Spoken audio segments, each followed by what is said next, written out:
Happy Easter!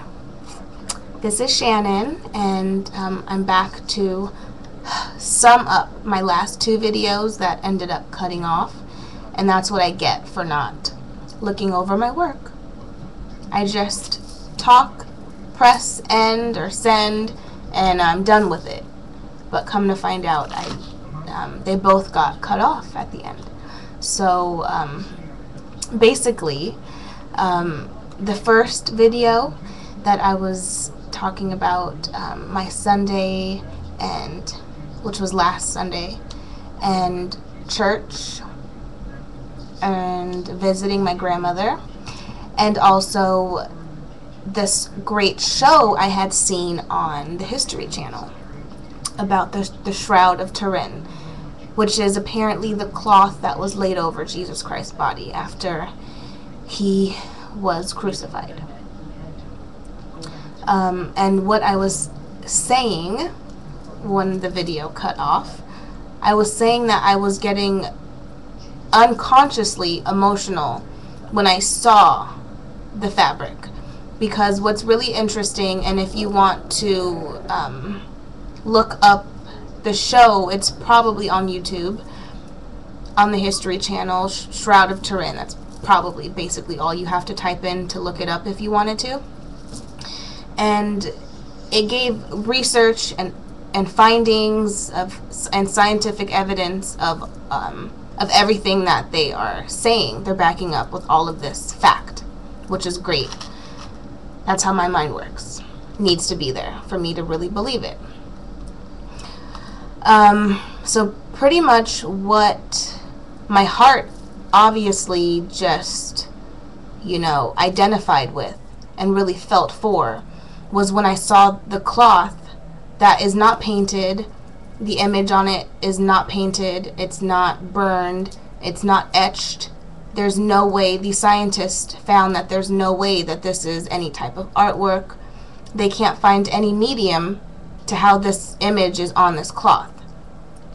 And even scientists that don't believe in Jesus Christ, that don't believe, that went in with a completely neutral mind, kind of expecting to find out that it is a fake.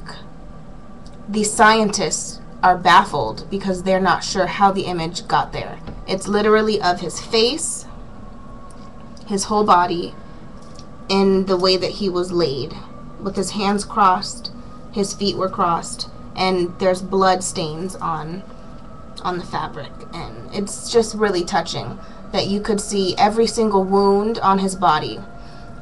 Every time that he was whipped, you could see the slash mark. His whole body was just shredded, and it was, very sad to see. And how they were able to see every single detail on his body, front and back. They did some color contrasting, where the red and the blood showed up in contrast to the yellow background. And it was just horrifying. Maybe you can look up pictures if you don't want to look at the whole video, but so that is what I was saying at the end of the last video. And the last video, I was talking about my regrets. And pretty much to try to sum it up, which I suck at making long stories short, when I was the president of the fashion club at my college, I didn't get along, that's incorrect. A girl, did not get along with me. She really disliked me, and she pretty much made my life kind of difficult. Always had something to say, to myself or to other members, other students of our campus, to our mentors, our professors, directors of our department. And basically one of my regrets is we were in a meeting kind of after all of this had culminated, all the work and energy myself and my other executive committee members had put into this fashion show, this big deal fashion show. We had media come. I mean, it was our clothes that we were showcasing. I had a collection in that fashion show as well. So it was a pretty big deal. So for me to not have heard from her for all these months while we were planning this was fine with me because she was out of my hair. But at the last minute, she calls me up and she's like, okay, Shannon, I ordered these flowers. And I pretty much said to her, we don't need those flowers. I already ordered them. Everything is done. So we don't really need your help right now.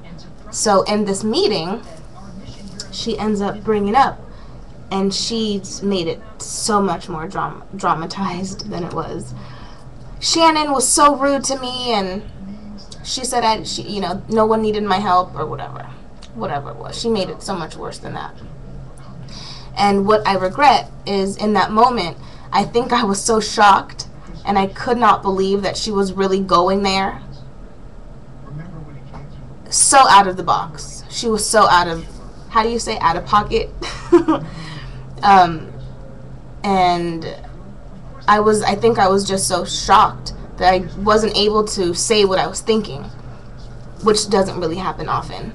But, so I meant to say, which would have validated my whole point and the whole meeting and my whole existence in that meeting at that moment, was, so once she said that, I regret not saying, yeah, okay, that happened. That conversation certainly happened. But you hadn't called me. You hadn't called anybody. You hadn't returned my phone calls. You hadn't returned anyone else's phone calls for all the months prior. So when you called me that day to talk about all these flowers you ordered, none of that made sense. I don't know why I think about that. Not too much these days, but that's a regret of mine.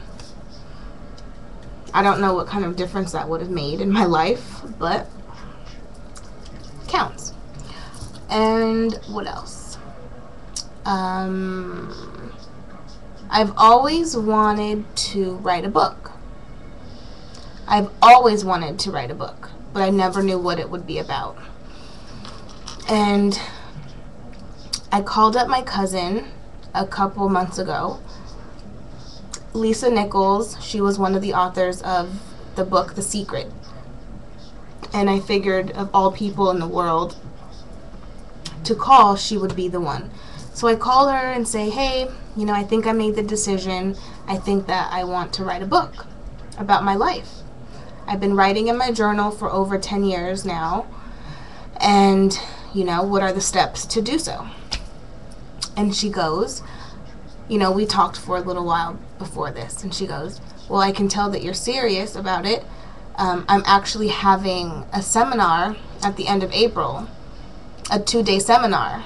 The tickets are almost $800. But since I can tell that you're very serious about it, I will let you come have a seat. So I'm really excited about the seminar that's coming up. And it's basically about how to tell your story writing a book. And, I feel like I'm 27, I'm not old, and I'm not a baby.